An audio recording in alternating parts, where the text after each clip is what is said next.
I say, it's great to have that creativity in terms of applying methods that are used in other areas quite commonly in medicine, in health sciences, to understand what's happening in political economies.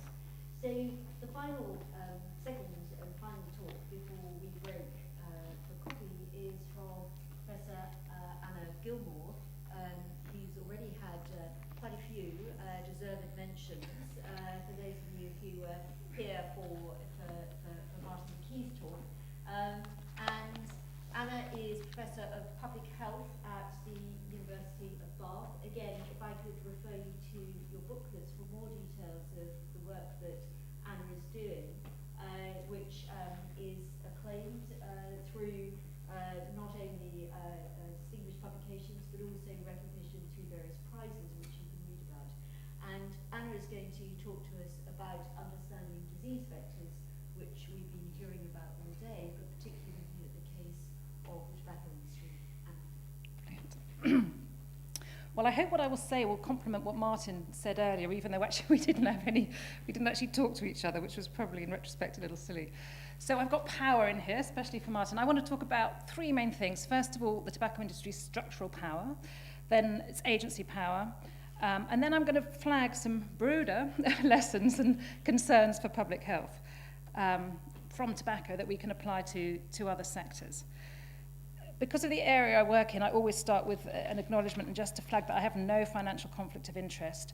The funders of the work that I'll present to you are here. And I particularly want to flag that we also have this knowledge exchange platform, which we've set up partly as a way to try and get this research into the public domain and accessed by politicians and stakeholders that need to access it. And I'd particularly like to thank Cancer Research UK and the ESRC for being brave enough to fund that. So what about the structural power of the industry? So there are globally, outside China, where there's a national monopoly, 4 transnational tobacco companies. In the UK, those 4 have a 91% market share, but the market's actually dominated by just 2 of those, who between them have, at any time, between around 75 and 80% of the market. What's unusual about the UK is that actually 2 of those transnational companies, so British American Tobacco and Imperial Tobacco, are domiciled here. What most people don't know is how profitable the tobacco industry is. So in the West, we're hearing these stories all the time, cigarette consumption is declining, which it is, absolutely. But what most people don't realize is tobacco industry profits are still increasing. And we've written extensively on that. I don't have time to go into that, but these are some of the most profitable companies. So Imperial Tobacco's reported margins of up to 68%, and that's double those of other consumer staple companies. So you would expect, therefore, if they're domiciled here, that they pay high rates of corporation tax. So who can guess how much BAT paid in 2013, the last year when we've got figures? Zero. And Imperial Tobacco paid, a tiny amount compared with what they should be paying. So really, there's also now virtually no production or employment in the UK from tobacco, because the last factories will be closing in Northern Ireland in 2018. So really, their structural power in the UK is now extremely limited. Little employment, they're paying no corporation tax. They would pay excise on their products whether they're domiciled here or not. And actually, increasingly, I would argue that the tobacco industry is a diplomatic headache. I don't know if anyone saw the Panorama documentary in November about BAT's involvement in bribery, but it's possible that will lead to a serious fraud office inquiry. And all of that, I think, is diplomatically increasingly difficult for the UK government, although it's clearly got other agendas right now. So to move on to talk about the industry's agency power, before I do that, I just need to explain some context, really, because we have had tobacco industry documents made public, first with whistleblowers and then through litigation, since 1994. And the first research on the tobacco industry was published in 1995. So we've got 2 decades, if you like, of these repeated exposures of what the tobacco industry has been up to. And also the attitude of the World Health Organization is very different to tobacco than it is to other corporations whose products are damaging to health. So if you look on the WHO website, it refers specifically to countering the industry. It would never do that with food or alcohol. And of course, we now have the Framework Convention on Tobacco Control, that came into force in 2005, but negotiations began in 1999. And within that treaty, it's the world's first global public health treaty negotiated by the WHO. 180 countries around the world are parties to that treaty and have to implement the legislation, they have to implement the policies within that treaty. And I think the most novel aspect of it is this Article 5.3, which is really about protecting policies from tobacco industry influence. And so what some of our work has shown quite clearly is that over time the tobacco industry's insider status and their ability to access influencers and policymakers has declined. And their ability to access elites really is way lower than it used to be. But of course the tobacco industry fights back. And it is continuously using its massive resources to kind of counter and adapt both to the loss of its credibility in Article 5.3 and specifically to some policy developments, both globally within the Framework Convention and nationally. So, of course, a key adaptation is corporate social responsibility. And what I always say to people, because often people think, oh, well, tobacco is done, but actually we have to continuously expose what the tobacco industry is up to because it is continuously pouring millions into rehabilitating its image and greenwashing its image. And of course, harm reduction is a key element of that. And I'm not going to talk really about the values within the market. I just want to flag this, that despite the rhetoric on harm reduction, despite the fact we are seeing significant increases in e-cigarette sales, 99% of the profit within this whole sector globally still comes from tobacco, and 91% of that from cigarettes, okay? So even though we're seeing a lot of rhetoric globally, just 1% of profit within this industry is from what we're calling vapor products. So what are the other adaptations in addition to CSR? So over the period when the Framework Convention was being developed and Article 5.3 was being developed, the tobacco industry, in addition to obviously opposing all of that, which is a whole separate story, was influencing upstream policies. And a key policy called better regulation, which I'll explain in more detail. And a key part of what it was doing is just at the time when 5.3 was trying to reduce its influence, it was trying to cement its influence through better regulation. It's also increasingly turned to use third parties, so rather than presenting its messages directly, it does that through third parties, and I'll show you that. And then there's three other things I'm not really going to go into today. A large focus on illicit tobacco. This is a complex story. The tobacco industry has historically been massively involved in cigarette smuggling. It now claims that it's now the victim of smuggling, it's got itself under control, and it's part of the solution. But in fact, there is growing evidence that it actually remains involved in the illicit tobacco trade. And the other, I think we've heard about litigation this morning, so I don't have time to dwell on those. So better regulation. Who's come across better regulation? Okay, so a few people. So better regulation is really a big deal. So it's an innovation in governance that underpins policy making here in the EU and actually in most high-income countries. It's called slightly different things in different places. And the aim is to make regulation better, more evidence-based, but actually there's a big neoliberal deregulatory agenda here. As you can see, it's clearly about reducing the impact of regulation on businesses. And there are two key tools within better regulation. One is impact assessment and one is stakeholder consultation.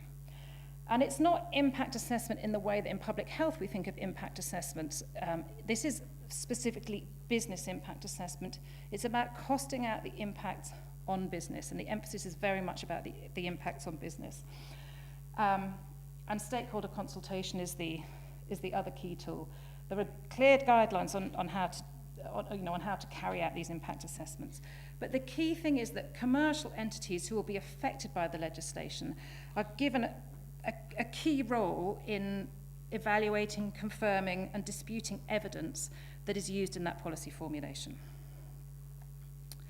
But the story gets more complex because actually what we have found, again through the tobacco industry's documents, is that in fact they pushed, BAT in particular, one of the world's, the second largest transnational tobacco company, pushed for better regulation. And it did so working with a whole host of other major corporations whose products are potentially damaging to health. so alcohol companies, food companies, chemical companies. It put together a kind of consortium of these companies, and there's a series of papers we've published explaining this, and collectively they pushed for changes to the EU treaty, which basically made business impact assessment, including stakeholder consultation, mandatory. And they did this because they thought it would make it harder to pass public health policies. Okay. So, if I move on from there to say, how does the tobacco industry exert its influence over tobacco control policies? So in addition to influencing these upstream policies, and of course what we spend most of our time thinking about is the way that it influences these downstream policies. And I want to talk about two main things. So first of all, there is a massive literature now, because the tobacco industry was sued and made its documents public, on tobacco industry influence on public health policy. So recently, we've developed a taxonomy of its tactics to try and make sense of that massive literature. And because it's pretty boring to talk about a taxonomy, I have got some kind of handouts there on it if anyone's interested. And the paper's out on the 20th of September. But I will illustrate it using plain packs, which recently came into force in the UK. And I will touch on a little bit the Tobacco Products Directive. The EU Tobacco Products Directive. And the key reason we looked at these is these were the first piece of UK and EU legislation that came into force or were legislated after better regulation and 5.3 came in, each with those kind of countervailing impacts. So our model, what we did is we initially did 2 systematic reviews of tobacco industry influence on tax policy and marketing policy, and then we pulled that together to try and develop a model, a taxonomy of how the tobacco industry influences policy. And the key thing is it uses the same strategies over time and place, but clearly there are some differences over time and some differences between places, which I'll touch on a little bit later. So its key message, it has discursive strategies and then what we call instrumental action-based strategies. So the discursive strategies are its framing and arguments. And the key, the overarching frame, the overarching narrative is that this policy will have widely dispersed negative social and economic outcomes. So if we look at plain packs, adverse public health consequences, what the industry argued was, kids are going to love these packs. It's never going to work. They're going to want to smoke those plain packs. If that was the case, why were they fighting it so heavily? Then the benefits are going to fall on the smugglers, because all the smugglers are going to benefit from this. And the economy, the retailers are going to close. The packaging industry is going to be decimated. But then it also, it expands all of those costs. And then it either denies or contains any potential benefits. So one thing that's quite interesting is you never, ever hear mention of the tobacco industry's costs. They never say, we're really worried about this because we're going to go out of business or we're going to do badly, because no one has any empathy with the tobacco industry. It's all about retailers or farmers or packaging industry. They deny any public health benefits. So again, in this, not only will the kids use it, but actually we will have to drop our costs, and then the whole thing will be counterproductive. And the overall claim is there will be absolutely no benefit of this policy. And regardless of what the policy is, these same arguments are used and reused. They use these arguments using multiple voices. And this is a Philip Morris document from as early as 1989, where they're saying, we need to talk in a variety of voices if what we want to say is to be heard. Sometimes we'll speak as scientists, scientific groups, businessmen, and finally we'll need to speak as the smoker. And so in plain packs, our work was facilitated by the fact that a kind whistleblower within Philip Morris released these documents. So this was part of their strategy for opposing plain packaging in the UK. And you can see there's a whole list of media messengers. Never once did I hear the tobacco industry talking directly through the media about plain packs. You would always hear the Institute of Economic Affairs, the Taxpayers Alliance. Those were key organisations. This is Will O'Reilly. This is an ex-Scotland Yard detective who never worked on illicit, but now is employed by Philip Morris to do illicit and is permanently in the press, with very often never reported as being employed by Philip Morris. The British Brands Group was set up specific by BAT years ago, actually, when plain packaging was first proposed in Canada. And so it goes on. There's a whole host of organisations that they use. So then we turn then to the instrumental strategies, and there's a whole host of different strategies that they use that all link up. But there are three main strategies, and the first of these is coalition management. So they don't want to speak just as themselves, so they have to recruit others to speak with them. And they do that internally by recruiting other tobacco companies or even their employees, and they do it externally, so they will link with other businesses, trade unions, NGOs, and actually it's remarkable the list of different organisations they've managed to get to work with them. They also, when there isn't a constituency they can recruit, or sometimes in addition, they will fabricate a new constituency. And Forest is perhaps the best example of this. So Forest is the smokers' rights group that we have here in the UK. But in fact, it was set up by the tobacco industry. They wanted to get smokers to be a voice, but the smokers weren't interested. They didn't want to support the industry. But the tobacco companies just went ahead and set up Forest, 100% funded by the industry, and its chief executive is a public school lifelong non-smoker. So totally non-representative of the smoker, and really is just part of a kind of small group of neoliberal organisations that the tobacco industry funds and are incredibly vocal in opposing public health policies of, Forest for tobacco, but of all sorts. And then constituency fragmentation, what they will also do is try and buy silence from organisations. So in the US, for example, they poured money into women's groups to support campaigns against violence so that those groups would not speak out against smoking. So they bought their silence, if you like. So we've done a piece of work, again, which is in press, to look at how, an overview really of how the tobacco industry opposed plain packaging. And we did this we covered a 3-year period and looked prospectively and retrospectively at everything we could see, if you like, Freedom of Information requests, interviews, but really a lot of it was web-based monitoring and research and press monitoring and research. And we identified in total 110 organisations, that's excluding the tobacco and packaging companies, that were opposing plain packs. 75% of those had financial links to the transnational tobacco companies, and another 18% had non-financial links. In other words, only 7% were not linked with the tobacco industry. There were 4 types of activities, so public communications, mass recruitment and research, and then direct lobbying. So what the tobacco industry does is it does its own direct lobbying. But in the rest of this, it's all done by these third parties. So you would be forgiven, for assuming there was, widespread opposition. So that they just basically fund third parties who give this highly misleading impression that there's a massive opposition to plain packaging. And a key one of these third parties was Hands Off Our Packs. So this was tobacco industry money that went to Forest, who set up Hands Off Our Packs.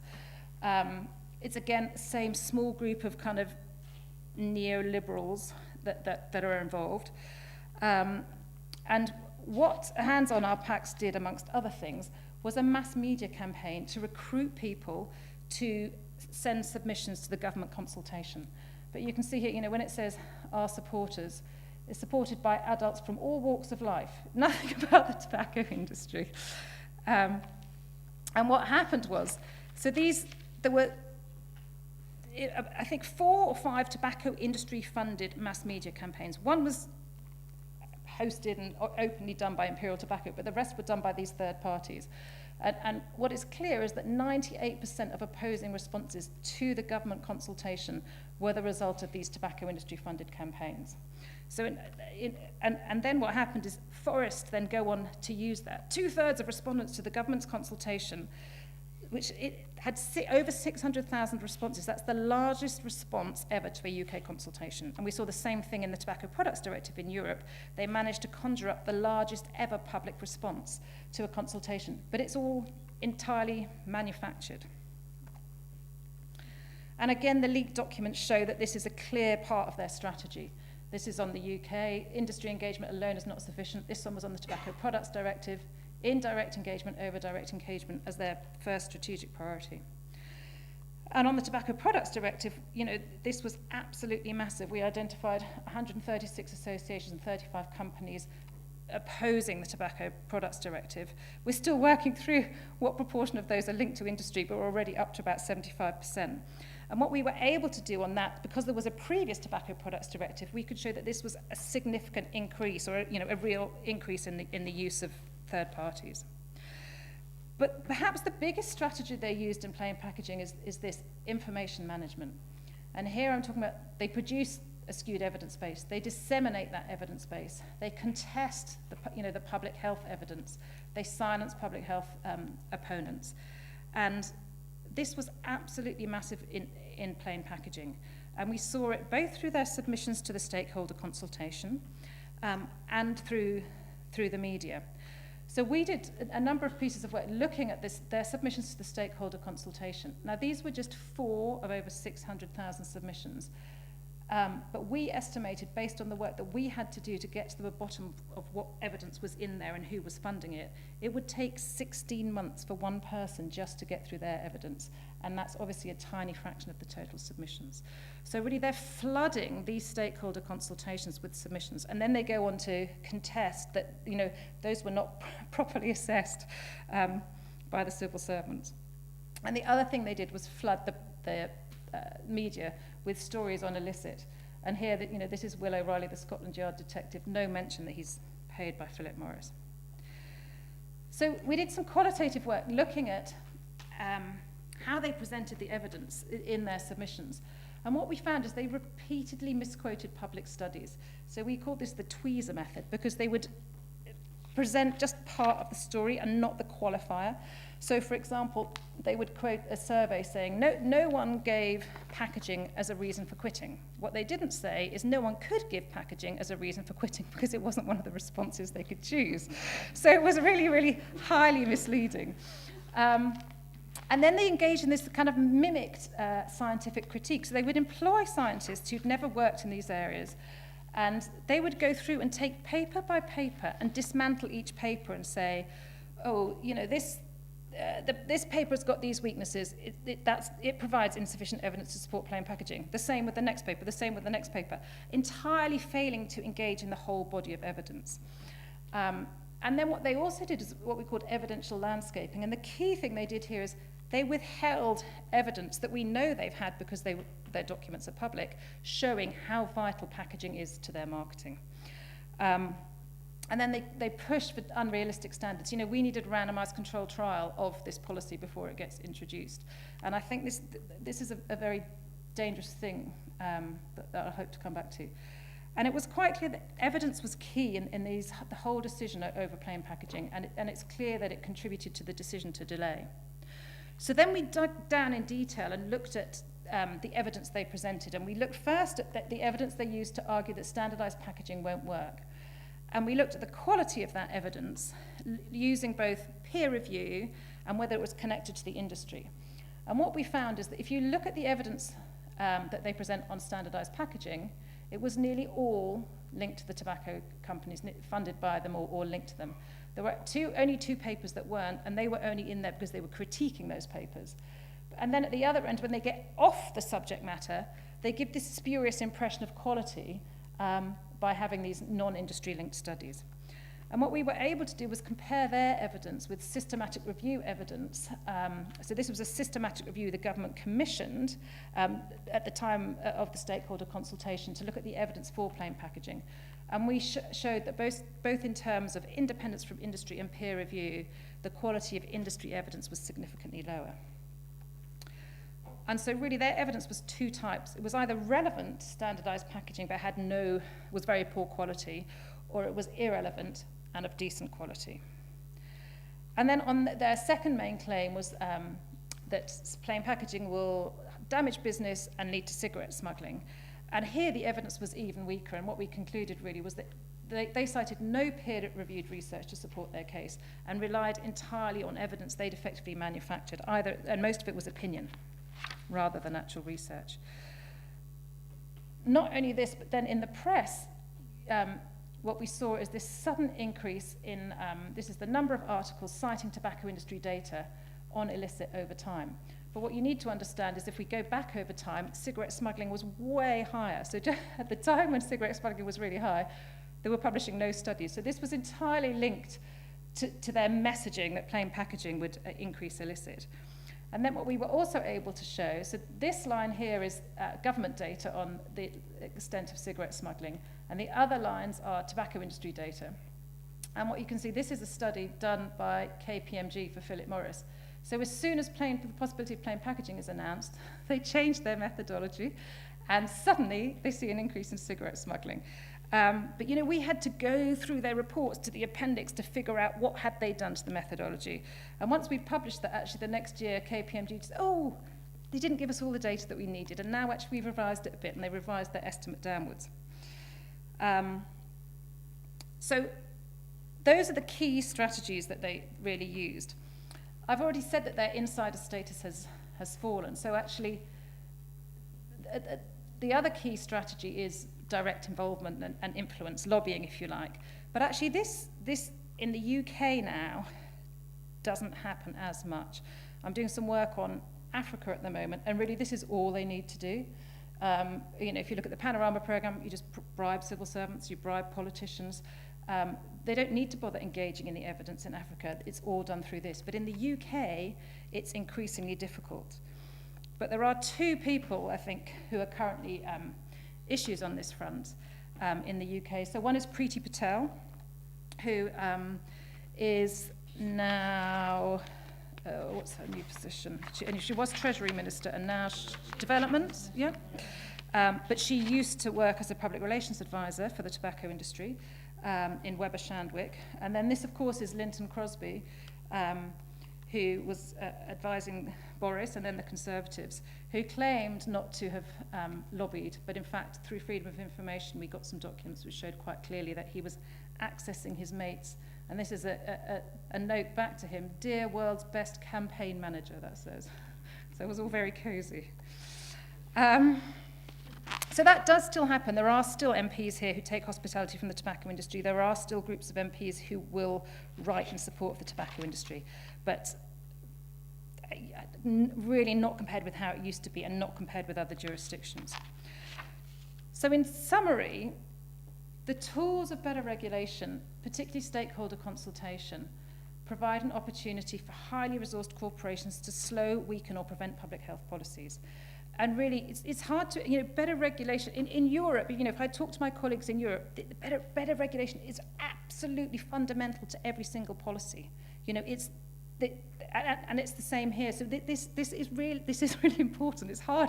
Most people have never heard of better regulation, but it's there in the background. This is the architecture through which all policies now have to be driven, if you like. And so what they did is they flooded the stakeholder consultation. They pushed its use as a vote, using Forest. And then they, what I said, manufactured and widely disseminated this deeply flawed and highly misleading evidence, fed stories to an uncritical press. And through this whole process, debates over the evidence were central. So the decision the government made initially to delay was based on the fact they wanted to wait for more evidence. And then, I don't know if you remember, they then commissioned Chantner to do another review of the evidence after they'd already had a systematic review. And then again, as I wasn't here this morning, unfortunately, because I had a very long journey. But I think you heard the evidence also featured very highly in the High Court judgment. And then conversely, because a key thing we were trying to look at is how do we compare, how does better regulation fare against 5.3, is that actually applying Article 5.3 is incredibly difficult. So what the industry, making massive use of third parties, and it's incredibly time consuming to get to the bottom of, what are the links to the industry. And we've developed a methodology, but going through that takes an incredibly long time. And there are multiple layers of obfuscation. So, they will make their submission and cite all this evidence. You then have to get the evidence. You have to look through it and see who funded it, because they don't say, here's the paper we funded shows. You actually have to go through layer after layer. And whilst 5.3 works, the UK is one of the best countries for applying 5.3. And it certainly works within the Department of Health and the kind of narrow tobacco control. But outside that, it doesn't work. And we still have, a massive problem with think tanks. Never declare their funding, incredibly non-transparent. For some, the Institute of Economic Affairs and some others, we know that historically they took tobacco industry money because of the industry documents, and we have got some new information through putting questions to at the AGMs. But generally, there's very little information on that. And the sheer scale was just overwhelming. Often this just felt like this kind of tide. Every day you'd open the press and there'd be another third party and another story. And all of this is kind of taking place in what I call this kind of neoliberal soup, where you've already there's a massive deregulatory agenda that the industry has promoted and almost certainly promoted through these think tanks, but it's very hard to get the background data on that. And through a press that is happy to recirculate all these messages about the nanny state. So, I mean, the work that we did has been used, and one of the ways it has been used by having this website where, if you think when we're trying to publish a paper, the paper on the Tobacco Products Directive had 135 organisations in it. You clearly can't document them all in the paper. So what we do is we detail the organisations and the tobacco industry links here. And the feedback we've had from MPs and MEPs is actually this is incredibly useful because when organisations are lobbying them, they can look on here and see who they really are and who is really backing them. And so what we have been able to do is put our early research up there, if you like, rather than waiting for it all to come together in a paper. And then the work was drawn on by Chantler in his review. It was used in the High Court judgment. It was used in the legal case by the Department of Health and Ash, who were involved in that. So it has been useful, I think. So this raises some broader concerns. I'll be quick, and the key one is this. So this is yet another leaked industry document. And basically, this is Philip Morris' strategy. So its strategy was clearly around using better regulation and here, evidence-based policy. So effectively, what we've got is we've got corporations. It's hard to tell you how appalling Philip Morris's history is on evidence, or any of the tobacco companies. These are corporations that have, over decades, deliberately developed incredibly misleading evidence about the health impacts of smoking, about the health impacts of passive smoking, about nicotine's addictiveness. And now they're hijacking evidence-based policy. Not only that, but they have promoted a regulatory system that enables them to feed in their misleading evidence, and they're harnessing it. And what our work shows is that they had anticipated that it would make it harder to pass public health policies, and I would say that it currently is. I mean, in this instance, the public health legislation went through, but that's tobacco, where actually we've been fighting this for years. The industry has lost its credibility, it's lost its insider status. It's far harder in other areas. And of course, this is all enabled by this long-standing corporate influence on discourses and nanny state and neoliberalism. And so what we have this situation where these corporations that have just spent decades lying are using their vast resources to basically manufacture evidence. And then they've created this whole other industry. So this is our new workhouse, which is basically, this is the civil servants have to plough through these. We are also ploughing through them. The judges are ploughing through them. So the regulatory burden has shifted to us, if you like, but just sorting through this, this rubbish evidence that they have paid for. And of course, it's not just tobacco. We've also done a paper looking at kind of developing a taxonomy for alcohol, incredibly similar tactics. We've got colleagues in Australia that are using it to look at the food industry and look at gambling, and the evidence coming out, not all of which is published yet, is, they are all using the same strategies and tactics. And of course, there's unequivocal evidence from almost every major corporate sector that they produce evidence that is biased, that is favourable to the industry. And tobacco just got a lot more complicated. We don't just have e-cigarettes, we've now got these heated tobacco products. And Philip Morris has a massive research division where they are producing endless papers. And what this shows is that IQOS is that is this new heated product they just showed you. So they're comparing IQOS with cigarettes and then cessation versus a cigarette. And this product they are claiming in this is as good as quitting. And to me, that's deeply concerning, in part because these are just abstracts. All I can get from their website are abstracts. And knowing their history of manipulating evidence, how do we make sense of that evidence? So my final thought, and this is my final slide, is if the tobacco industry can achieve this influence when it's got when it's got little structural power, it's lost its insider status, it's got few allies. And we've got Article 5.3. We've got active research in this area, and very good networks that link, the researchers to the NGOs and so on. Other areas of public health are going to be really difficult. And I know plain packaging was passed, but actually there was a massive delay, and it came close to not being passed. So that's it.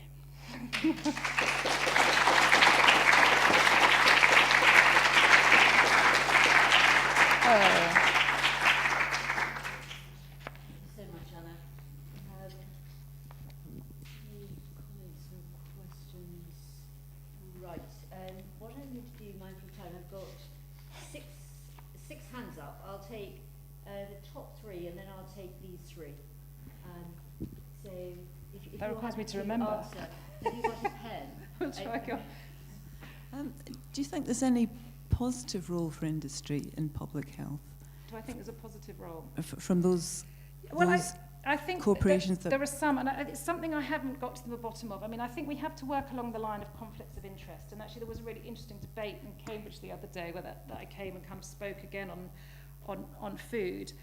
I think you have to say, you know, is there a conflict between the public health policy and this corporate interest? And if there is, you cannot go there. And that's the case tobacco, alcohol, you know, the food manufacturers that make the, you know, the nasty stuff.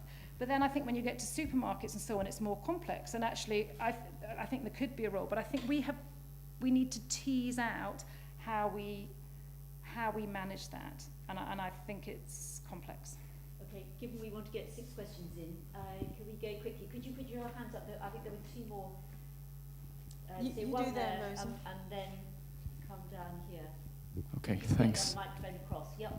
If you Okay. keep your questions short. Okay, I was wondering, to what extent do you think it would be effective if you encourage the tobacco companies to move into other areas, such to diversify into, say, finance and real estate, which are also very lucrative, so that over time they will gradually move out of the industry? I mean, they have done that in the past, and then they ended up going just back into tobacco because the legal risks are too great and you put the other bits of the company at risk. I actually think that we shouldn't distract ourselves with worrying about, I mean, I think we have to do research on the industry, absolutely, and we need to understand, you know, where their profits come from and everything else. But actually, I think our primary driver has to be public health and public health policies and public health improvement. And actually, it doesn't matter to us what happens to the industry, and we shouldn't get bogged down in that. I think the complexity perhaps on that is the kind of e-cigarettes harm reduction stuff, which is incredibly difficult because at the moment we're in a position where they're not in control of all of that market, but they're increasingly buying into that market. So then they're producing a product, cigarettes, on which they're making 99% of their money, and a product that in theory should compete with the cigarettes. But if they're selling both, you haven't really got competition. And we did some previous work looking at their interest in harm reduction before e-cigarettes, when the interest then was snus, which is a form of smokeless tobacco that's lower risk than other smokeless tobaccos. And what their documents showed is actually they had no business interest. This was about public relations games and policy influence, and it was a kind of tactical adaptation. And they were spinning the whole harm reduction messages massively in their public-facing messaging, but in their business documents, they were clearly not interested. That's not the case. That has changed with e-cigarettes. They're definitely more interested, and Philip Morris is definitely genuinely interested in that IQOS stuff. I don't know how to pronounce it even. But yeah, I think we focus on public health is my main answer.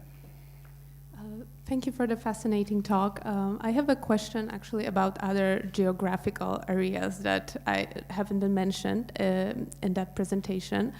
How about the expansion of tobacco companies to emerging markets, developing countries? Is there any way that international community can prevent the harm that is happening there?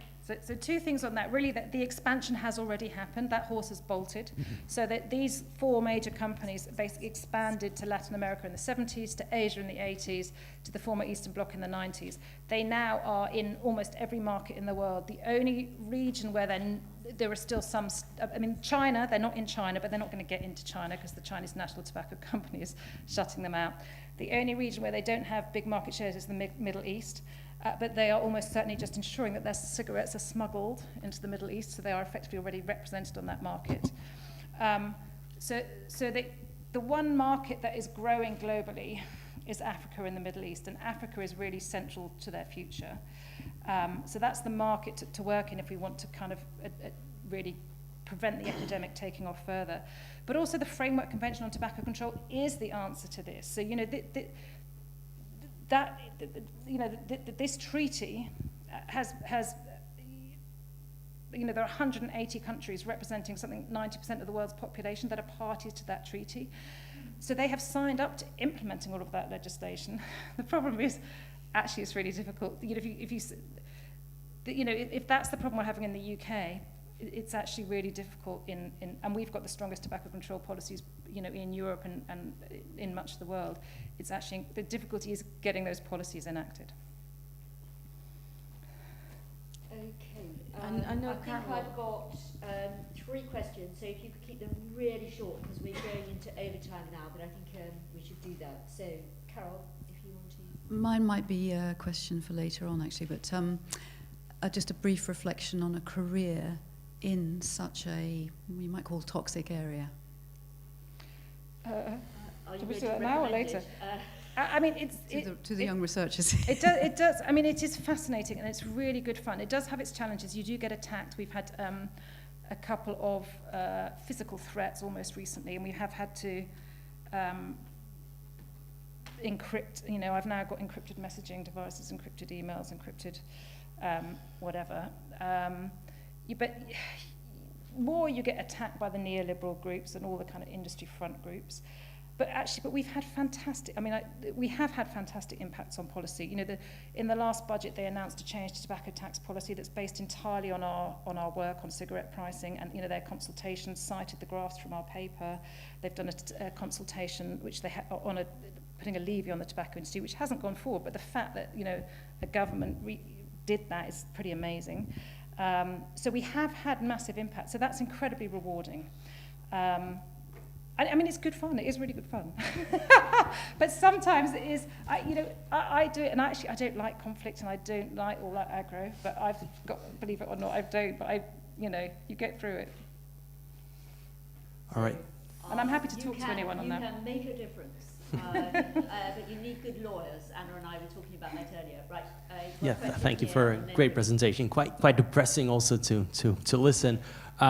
So given that good evidence doesn't help against the tobacco industry. Well, it does help. It does help. Well, it does, but I mean, like, they still are very persistent in their way of frauding evidence. So did you hear the earlier presentation from Stephanie Parker? Yes, I did. Yeah, absolutely. Yeah. But I mean, it's still the case that they're making a lot of revenue, right? So you're saying that they're doing 63% or something on the margin. So why aren't we first of all seeing that further actors entering the market? They seem to be quite strong. The reason they're so profitable is a different reason. So basically, you have a highly addictive product. You only have you have a very there's only 4 main sellers on the market. They can charge what they want, and so the situation we have at the moment is, even though sales are going down, their profits are going up because they can just keep upping their prices. And the last main reason is there are no real competitors to the cigarette. That may change now with e-cigarettes and these new devices, but historically there haven't been. So actually they can charge what they want, and so the profits have gone up and up. We're doing some more work on price now. I think it may be that in the UK we're reaching almost like the tipping point for that, because we're seeing them shift more and more to cheaper products, and a bigger proportion of the market is cheaper cigarettes. The pensions of many of the people in this room are on the back of tobacco profits, so it's endemic, really. Yeah. Can we, Woody? Thanks for a wonderful talk. There's one issue you didn't mention, which was the effect on public health professionals. And I'd like to tell a very short story, Teresa. About 12 years ago, I was an advisor to the 1,000 school nurses in Unite, which was most of the school nurses in the country. And Unite were asked to prepare a response, guidelines on preventing smoking in school children, because most people start smoking as school children. And unprecedented, the school nurses working over 6,000 schools came together as they never had before to produce a strategy to prevent children smoking. But then the people linked, particularly in the Bristol area, or one of the companies you talked about, Imperial, yeah. put pressure on Unite, saying we have X thousand members whose livelihood is threatened by these school nurses, you will not produce or publicize their guidelines. Nurses present will be pleased to know that most of the school nurses quit Unite and formed the School and Public Health Nursing Association. But they took huge risks in terms of pensions, CPD, indemnity. They lost all of that at a stroke. And there are huge professional pressures from the tobacco industry. They are, lots of tobacco company workers are members of Unite, and they have had Unite speak out on other issues, or speak, in their favour on other issues as well. Yeah. Just to wind up, to say that there is a way in which, if this is quite fresh to you, it can be very overwhelming, and one can end up feeling very helpless. But I would encourage, the greatest antidote is to read some of Anna's papers, where certainly as somebody who has had to read some of the evidence that scientists paid for the tobacco industry have put forward against current legislation. It's very empowering to read this sort of very detailed, correct use of science to reveal that which is the abuse of science. So if you're feeling helpless, read some of Anna's papers. So Anna, thank you very much indeed. So